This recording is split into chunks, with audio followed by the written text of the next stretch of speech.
नमस्कार दोस्तों, serial barrister बाबू की स्टोरी अपडेट लेके हम फिर हाजिर हुए हैं। आज के एपिसोड की शुरुआत होती है जहां बोंदिता की मां पर्दे के पीछे छुपी रहती है और अनिरुद्ध बोंदिता से कहता है कि आंखें बंद करके प्राणायाम करो।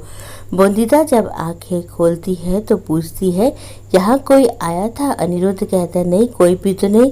बोंदिता कहती है, कोई तो आया था जिसे मैं बहुत अच्छी तरह से जानती हूँ। अनिरुद्ध कहता है, कहीं कोई फरिश्ता तो नहीं आया था जिसने तुम्हारे कपड़े तह कर दिए? बोंदिता देखती है उसके कपड़े तह कर दिए रहते हैं। बोंदिता कहती है, माँ आई है ना मेरी यहाँ पे? बोंदिता कहती है कि मैं माँ की खुशबू पहचानती हूँ, उनके पल्लू की खुशबू मैं अच्छी तरह से पहचानती हूँ। बोंदिता कहती है, माँ सामने आओ, क्या तुम मुझे गले नहीं लगाओगी?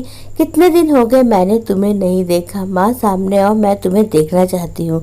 बोंदिता की माँ बोंदिता के सामने आ जाती है। बोंदिता माँ से कहती है, वहीं खड़े रहो, मैं जी भर के तुम्हें देख तो लूं। मैं तो इतने दिनों से तुम्हें सिर्फ सपनों में ही देख रही थी, आज जी भर के तुम्हें देख लूं।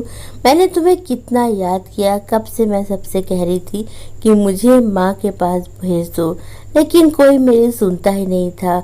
माँ, मैं तुम्हें बहुत याद कर रही थी। बोंदिता की आंखों में आंसू आ जाते हैं, माँ की आंखों में भी आंसू आ जाते हैं। उन दोनों को इमोशनल देख के अनिरुद्ध कहता है, आप दोनों आपस में बातें करिए, मैं अभी आता हूँ। बोंदिता माँ से कहती है, माँ तुमने मेरा घर तो देखा ही नहीं, आओ मैं तुम्हें अपना घर दिखाती हूँ।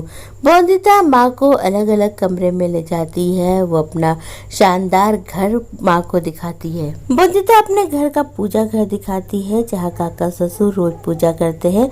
बोंदिता बताती है कि यहाँ रोज पूरी, हलवा, रसगुल्ला, बहुत अच्छे अच्छे पकवान भगवान को चढ़ाए जाते हैं और मुझे सबसे पहले रसगुल्ला खाने को मिलता है। बोंदिता अपने घर की बैठक दिखाती है, डाइनिंग टेबल दिखाती है जहाँ सब लोग बैठ के विलायती तरीके से खाना खाते हैं। बोंदिता बताती है कि मेरे 2 देवर हैं, एक सोमू भैया और एक बटू।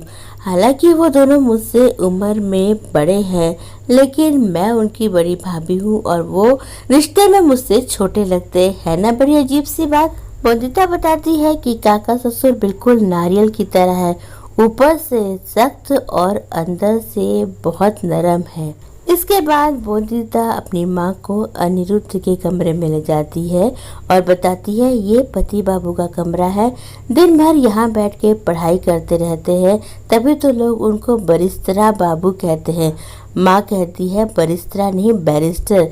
लेकिन बोंदिता हंसी उड़ाती है और कहती है, नहीं माँ, मेरी तरह बोलो, बरिस्त्रा बाबू। तभी अनिरुद्ध टेबल के नीचे से बाहर निकल आता है और कहता है, बोंदिता बरिस्त्रा बाबू नहीं, बैरिस्टर बाबू बोलो, माँ बिल्कुल सही कह रही है। बोंदिता कहती है, आप टेबल के नीचे क्या कर रहे थे? अनिरुद्ध कहता है, मैं तुम्हारी बीमारी के लिए इलाज ढूंढ रहा था। इतना कह के अनिरुद्ध चुप हो जाता है। वो सोचता है कहीं माँ को पता न चल जाए।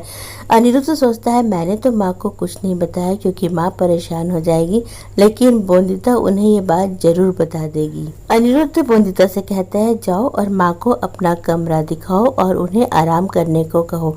बोंदिता माँ को अपने कमरे में ले जाती है और बताती है कि सब कुछ बहुत अच्छे से चल रहा था, मैं यहाँ बहुत खुश थी, लेकिन एक गड़बड़ी हो गई।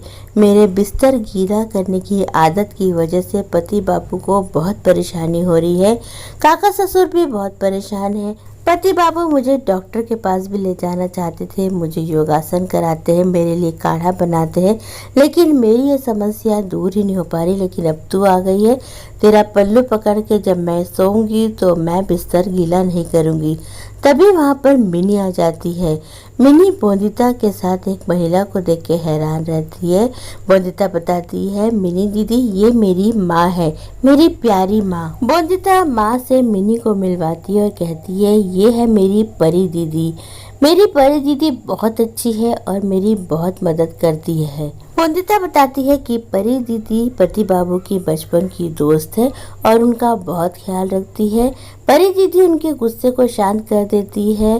परी दीदी को हर बात पता है कि पति बाबू को क्या चाहिए, कब चाहिए, वो उनका सारा काम करती हैं। वंदिता की माँ ये सब बात सुनती रहती है और कुछ समझने की कोशिश करती है। परी घबरा जाती है और सोचती है वंदिता तो बच्ची है, वो कुछ समझ नहीं पा रही, पर उसकी माँ तो मेरे इरादे समझ जाएगी। परी बात को संभालते हुए कहती है वंदिता तुम मेरी कितनी तारीफ करोगी। वो कहती है कि जब से वंदिता आई है मुझे ऐसा लगता है मुझे छोटी बहन मिल गई। बचपन में ही मैंने अपनी माँ को खो दिया था और आपको देख के मुझे ऐसा लग रहा है जैसे आप ही मेरी माँ हैं। इधर बिहारी काका बाबू से कहता है आप तो घर में अच्छे अच्छे लोगों को नहीं घुसने देते, फिर आपने वंदिता की माँ को यहाँ रहने कैसे दिया। काका बाबू बिहारी से कहते हैं कि तुम घर में सारे काम करते हो, तुम्हारे बगैर कोई काम नहीं चलता, लेकिन तुम अपने दिमाग का इस्तेमाल मत करा करो। काका बाबू सोचते हैं कि इस बार मैंने ऐसी चाल चली है कि किसी को पता भी नहीं चलेगा और सारी समस्याएं दूर हो जाएंगी। वंदिता की माँ वंदिता को खुश देख के मन ही मन सोचती है कि मैं तेरे लिए फरिश्ता बन के नहीं आई हूँ, बल्कि मैं तो तेरी खुशियाँ छीनने आई हूँ। पता नहीं मैं ये सब कुछ कर पाऊंगी कि नहीं। इधर संपूर्णा के घर में संपूर्णा सौरभ को बताती है कि उसके ससुर संपूर्णा को मायके भेजना चाहते हैं। उन्होंने 5 बकरियों का दहेज मांगा है, लेकिन संपूर्णा के माँ बाप के पास इतने पैसे नहीं है कि वो 5 बकरी दे सके। सौरभ कहता है कि तुम चिंता मत करो, मैं बात करूंगा और मैं तुम्हें कहीं जाने नहीं दूंगा। तो दोस्तों आज का एपिसोड यही खत्म हो जाता है। अगर आपको हमारा स्टोरी अपडेट पसंद आया हो तो आप हमारे चैनल को लाइक, शेयर, सब्सक्राइब करें। अपने कमेंट बॉक्स में ज़रूर डालिए। अब आप हमें फेसबुक और इंस्टाग्राम में भी फॉलो कर सकते हैं, जिसका लिंक हमने डिस्क्रिप्शन बॉक्स में डाल रखा है। कल हम फिर मिलेंगे, तब तक के लिए बाय।